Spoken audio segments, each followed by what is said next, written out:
Good morning to all of the students and fellow colleagues. Now I request Gandhi Principal Sir to come on the dais. He will share his thoughts with you. Please welcome Principal. نصلي على رسوله الكريم وعلى آله وأصحابه أجمعين. قال الله تعالى في القرآن المجيد والفرقان الحميد: أستعيذ بالله السميع العليم من الشيطان الرجيم. بسم الله الرحمن الرحيم. شهر رمضان الذي أنزل فيه القرآن هدى للناس وبينات من الهدى والفرقان إلى آخر الآية. آمنت بالله صدق الله العظيم وصدق رسوله النبي الكريم ونحن على ذلك لمن الشاهدين والشاكرين والحمد لله رب العالمين. میرے ہم پیش ساتھیوں، پیارے بچوں اور بچیوں، السلام علیکم ورحمۃ اللہ وبرکاتہ. اللہ تعالیٰ کا فضل و احسان ہے کہ آج ہم اس مقدس اور پاک مہینے سے گزر رہے ہیں جس کے بارے میں پیارے نبی صلی اللہ علیہ وسلم نے فرمایا ہے کہ یہ بہت برکت والا مہینہ ہے جو آج دنیا پر سایہ فگن ہے، اور اس کی برکتوں اور رحمتوں کا اندازہ اس بات سے لگایا جا سکتا ہے کہ پیارے نبی صلی اللہ علیہ وسلم نے فرمایا کہ اس مہینے کے شروع ہوتے ہی جہنم کے دروازے بند کیے جاتے ہیں اور برابر آخر تک وہ کبھی نہیں کھل جاتے، اور اسی طرح جنت کے دروازے کھولے جاتے ہیں اور وہ برابر آخر تک کبھی بند نہیں کیے جاتے،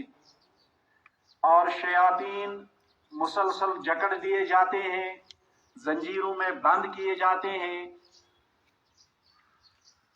تو اس طرح سے اللہ تعالی اس کائنات میں، اس دنیا میں اتنی ساری رحمتیں اور برکتیں لوگوں کی طرف بکھیر دیتے ہیں، اور اس ماہ رمضان میں اتنی برکت ہوتی ہے کہ اگر آپ اندازہ لگائیں حدیث مبارک، یہ پھر سمجھ آتا ہے ایکسپیرینس کر کے. فرمایا حدیث مبارک میں کہ رزق میں کشادگی کی جاتی ہے. اگر آج دیکھ لیا جائے، جو لوگ تو سارے سال میں کھاتے پیتے ہیں، لیکن اگر دیکھ لیا جائے، تجربہ کیا جائے، تو ماہ رمضان میں سب لوگ اچھا کھاتے ہیں، لذیذ نعمتوں سے وہ بہرہ مند ہوتے ہیں، کیونکہ یہ اللہ تعالیٰ کا فرمان ہے کہ اس مہینے میں رزق کی کشادگی کی جاتی ہے. لیکن یہ ساری چیزیں تو مسلمانوں کے لیے ہیں، مومنوں کے لیے ہیں، کیونکہ ایک ایسی عبادت جو عبادت